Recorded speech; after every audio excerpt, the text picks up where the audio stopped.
Kemudian setelah kita berniat, sebelum terbitnya fajar itu, sebelum kita niat,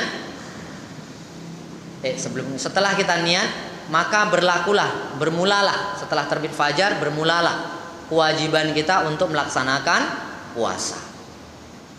Ada beberapa perkara yang perlu kita perhatikan setelah kita berpuasa. Setelah kita menunaikan kewajiban puasa itu, ada beberapa perkara yang perlu kita perhatikan. Anna Nabiya sallallahu alaihi wasallam kharaja alaihim fi yaumin kana yasumuhu fada'a bi ina'in fashariba faqulna ya Rasulullah inna hadza yaumun kunta tasumuh. Qala ajal walakinni qitu.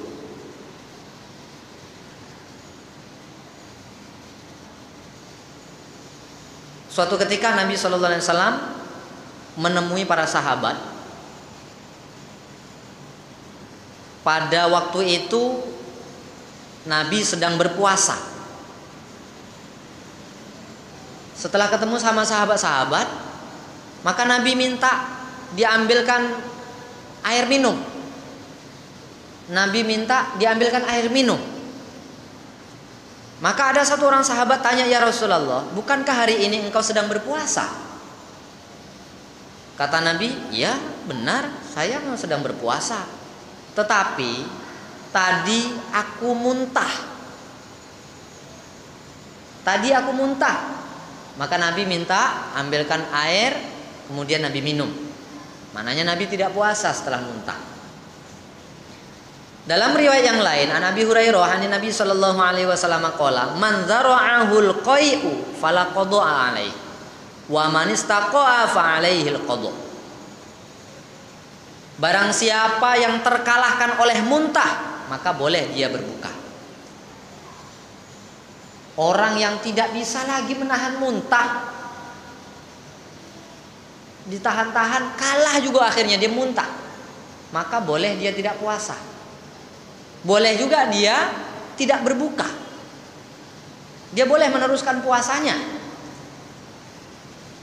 Ini kalau dia muntahnya tidak bisa ditahan. Kemudian Nabi mengatakan, wa man istaqa'a fa alaihil qada'. Orang yang mengusahakan agar muntah, memaksa dirinya untuk muntah, maka wajib dia qada. Dia diperintahkan untuk terus puasa, Tapi setelah dia paksa-paksa muntah, umpamanya tanpa disengaja main-main ake ya,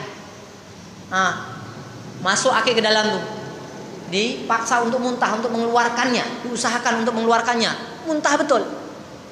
Dapat keluar akeknya umpamanya kan, atau gulinya atau sesuatu yang dimain-mainkan, keluar betul, maka puasanya itu batal.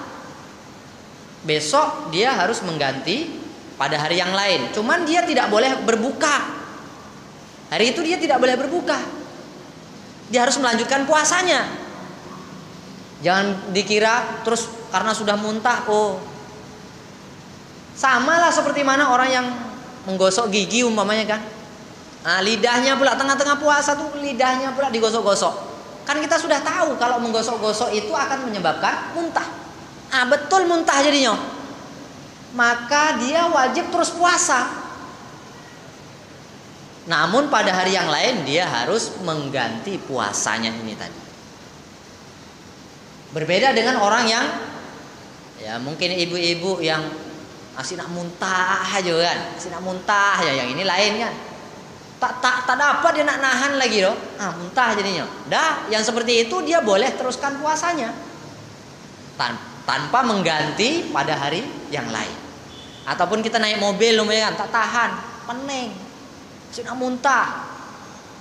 Ditahan-tahan tak bisa, akhirnya muntah juga. Yang seperti itu boleh dia teruskan puasanya. Boleh juga dia berbuka. Kalau dia berbuka, ya dia harus mengganti puasa pada hari yang lain. Tapi kalau dia teruskan puasanya, tidak perlu mengganti pada hari yang lain. Kemudian dijelaskan lagi dalam hadis yang lain, bahwa malam yada qaulaz zur wal amala bih falaysa lillahi hajatun ay yada'a ta'amahu wa syarabahu. Kata Nabi, barang siapa yang tidak bisa, tidak mau, enggan meninggalkan perkataan yang keji. Orang yang tidak bisa meninggalkan perkataan yang jorok, yang kotor, yang keji, dan dia mengamalkan amal-amal yang keji, maka Allah tidak butuh kepada puasanya. Walaupun dia meninggalkan makan dan minum, maka Allah tidak butuh kepada amalnya ini, karena dia tidak bisa meninggalkan perkataan yang keji dan amalan yang keji. Jadi puasanya tidak ada nilai. Sah puasanya, tapi tidak ada nilai. Kemudian Nabi Shallallahu Alaihi Wasallam juga menjelaskan bahwasanya An Abi Hurairah anna Nabiy sallallahu alaihi wasallam qala as-siyamu junnatun idza kana ahadukum sha'iman fala yarfus wa la yajhal fa in imru'un qatalahu aw syamatahu falyaqul inni sha'im inni sha'im. Puasa itu adalah tameng, kata Nabi. Puasa adalah tameng. Apabila salah seorang di antara kalian puasa, maka jangan dia mengatakan dengan perkataan yang kotor. Jangan juga melakukan perbuatan yang bodoh. Umpamanya, kalau perkataan kotor kita sudah maklumi. Kemudian perbuatan yang bodoh, umpamanya, daripada nganggur-nganggur nengok film India lah umpamanya kan. Ini kan perbuatan yang kotor nih, ataupun ke warnet lah, kata remaja kan. Entah apa pula ditengok di warnet ini sambil menghabiskan, sambil nunggu waktu berbuka umpamanya. Perkataan-perkataan yang kotor ataupun perbuatan-perbuatan yang keji, yang buruk, yang kotor. Yang seperti ini, kata Nabi Shallallahu Alaihi Wasallam, jangan dilakukan. Ini perbuatan-perbuatan yang bodoh nih, yang tidak ada manfaatnya, justru akan menyebabkan mudorot pada yang melakukannya itu. Kemudian manakala kita ada buat baik, ataupun kita punya musuh, ataupun ada orang yang membenci kita, datang dia kepada kita, ada orang yang datang kepada kita nak ngajak berkelahi pula, ataupun dia mencaci maki kita ataupun mencela kita, maka tidak membalas jawabannya itu. Bukan pula kita balas, sekarang tunggu, kalau aku udah buku gitu sama-sama. Nah, tidak seperti itu.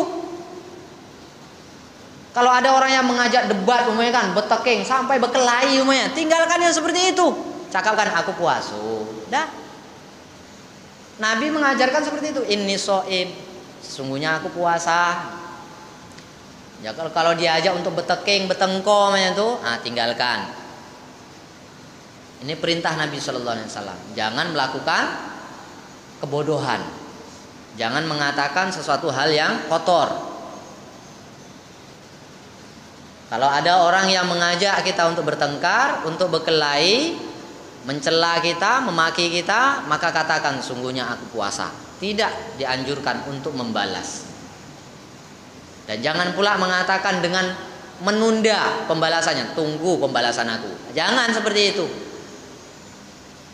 Lepas gayo pula dipelupuh balik, tidak.